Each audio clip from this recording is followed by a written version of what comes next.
Greetings, justice seekers. Welcome to Justice Not Justice. Episode 1 of Case 1, Collins v. Collins divorce, also known as I'm about to take control of this shit show.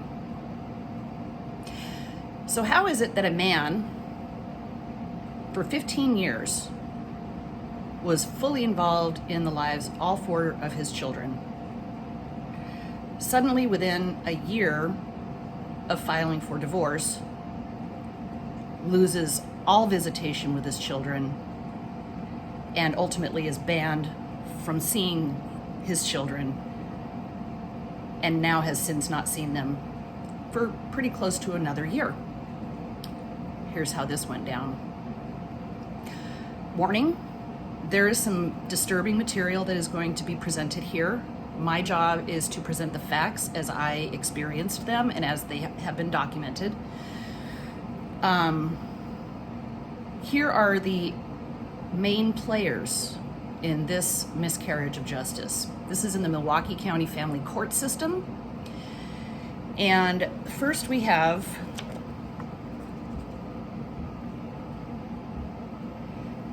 Jamie Collins, Jamie Christine Switulski Collins. Another picture of her.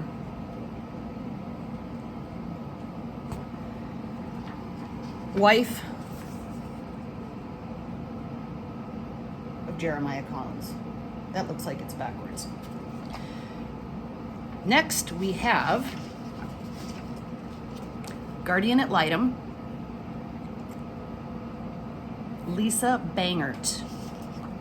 Has an office in Whitefish Bay, Wisconsin. She was appointed to the case after Jamie Collins, in their very first hearing, alleged that I had abused her children. Lisa Bangert, in case you don't know what a guardian ad litem is, it is an attorney who is appointed by the court to represent the best interests of the children. Next, we have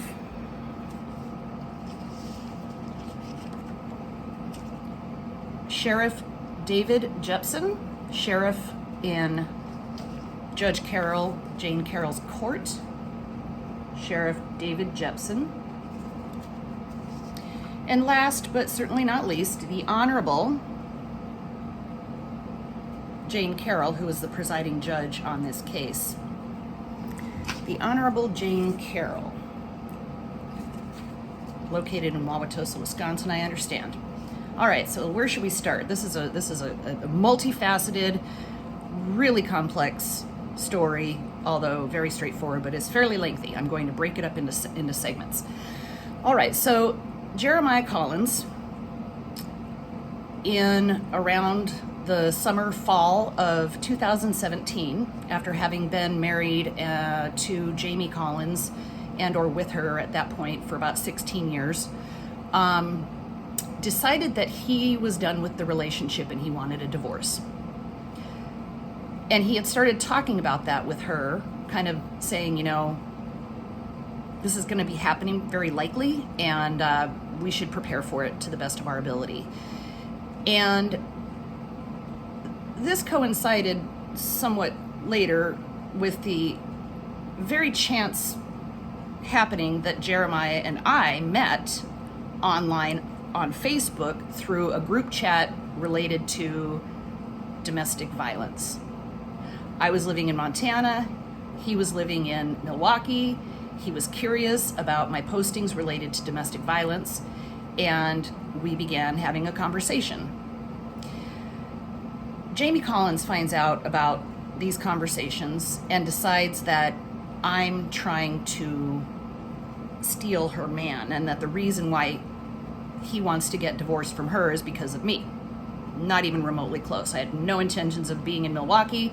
I was intending to retire in Montana, where I grew up. We were just having some conversations, but this became a convenient scapegoat for her.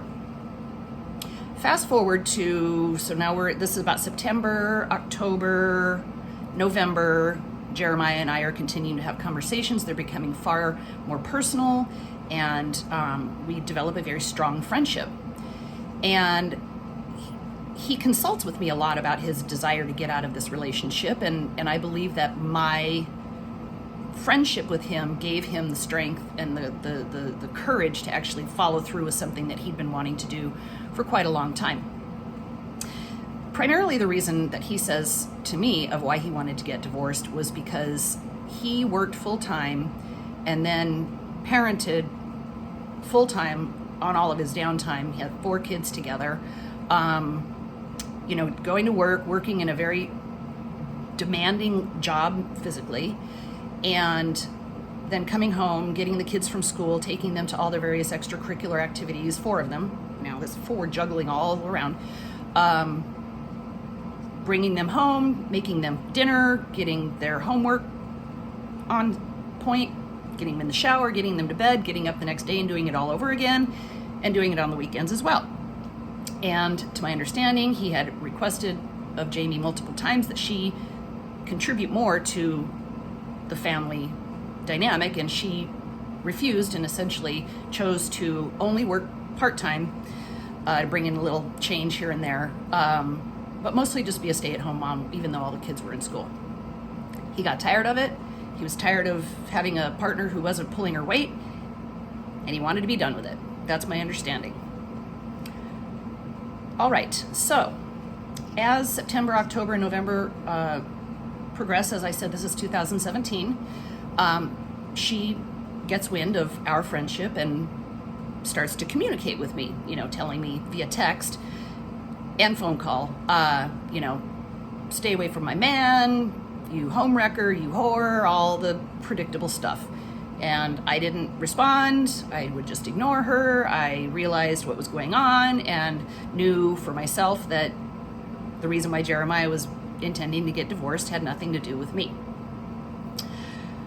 All right, so now we're at the end of November, and here's where things really start to get interesting. I'm going to cut this session short right now. I gave you the background, and tune in for the next session, which is going to be, it is what it is, but it's not pretty. See you guys soon.